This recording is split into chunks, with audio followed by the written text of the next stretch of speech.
اور آپ صلی اللہ علیہ وسلم فرماتے ہیں المؤمن مرآت المؤمن، مومن مومن کے لیے آئینہ ہے۔ اب اس حدیث پہ آپ غور کریں گے تو ایک بہت بڑا مقصد ہمارے سامنے آتا ہے کہ مومن جو ہے وہ مومن کے لیے آئینہ کیا مطلب ہے۔ آپ سب نے آئینے میں دیکھا ہوگا، آپ چہرہ آئینے میں دیکھتے ہیں اور آئینہ آپ کو آپ کا چہرہ دکھاتا ہے، اگر خوبصورت ہے تب بھی آپ کو دکھا دیتا ہے، اور اگر اس میں کوئی عیب ہے، آپ کے بال بکھرے ہوئے ہیں، آپ کے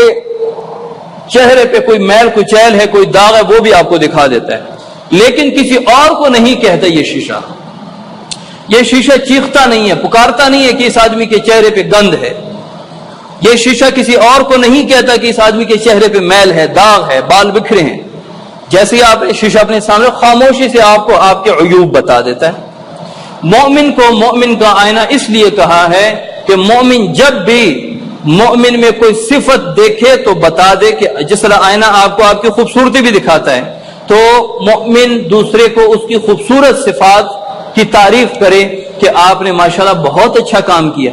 یہ نہیں کہ اپنے دماغ پہ اپنے نیت پہ آپ کے لوڈ آئے کہ اس نے یہ اچھا کام کیوں کیا، یہ مومن کی شان نہیں ہے۔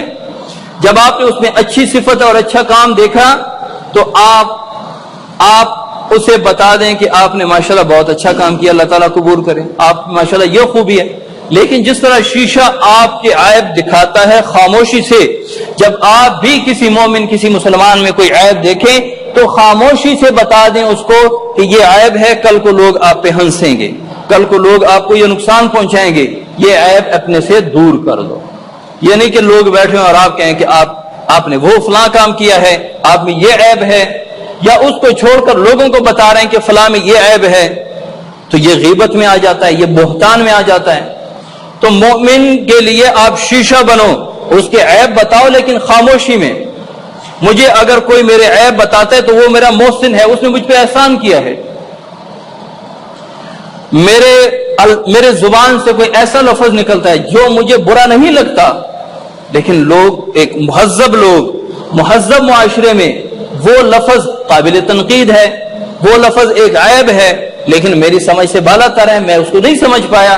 تو آپ میں سے کوئی میرے ساتھ جا کے اور مجھے خاموشی سے کہے کہ یہ لفظ جو ہے یہ نہ استعمال کیا کریں، آپ برے لگتے ہیں، تو اس نے مجھ پہ احسان کیا کہ اس نے اتنا بڑا بوجھ میرے سر سے اتار دیا اور میرا اتنا بڑا عیب بتا دیا کہ کل لوگ مجھ پہ ہنسیں، اور لوگوں کی ہنسی سے مجھے بچا لیا۔ تو آپ کو اگر کوئی آپ کا عیب بتاتا ہے تو اس کا شکریہ ادا کرو، اس پہ غصہ نہ ہو کرو کہ آپ کون ہے مجھے بتانے والے۔ آج کل تو معاشرے میں یہی چل رہا ہے، کسی کو نماز کا بھی بتا دو نا، نماز کا بھی کہہ دو، وہ کہتے ہیں جنت اور ٹھیکہ تو اس لیے، یعنی ایسا کمنٹ پاس کرتے ہیں کہ آپ پچھتاتے ہیں کہ میں نے اس کو یہ خیر کی دعوت دی کیوں، میں نے یہ اچھی بات اسے بتلائی کیوں۔ تو دوسرا اگر کوئی آپ کو عیب بتاتا ہے تو اس کو اپنا محسن سمجھیں، اور اگر کسی میں عیب آپ دیکھو تو خاموشی سے اس کو بتا دو کہ آپ میں یہ عیب ہیں، لوگ ہنسیں گے آپ پہ۔ اگر وہ عقل مند ہے تو آپ کا شکریہ ادا کریں گے، اگر وہ بے وقوف ہے، کمعقل ہے، تو وہ آپ پہ غصہ ہوں گے، اس کے غصے پہ آپ غصہ نہ ہونا، آپ نے اپنا حق ادا کر دیا۔ اللہ تعالیٰ عمل کی توفیق عطا فرمائے۔ سنتیں پڑھیں۔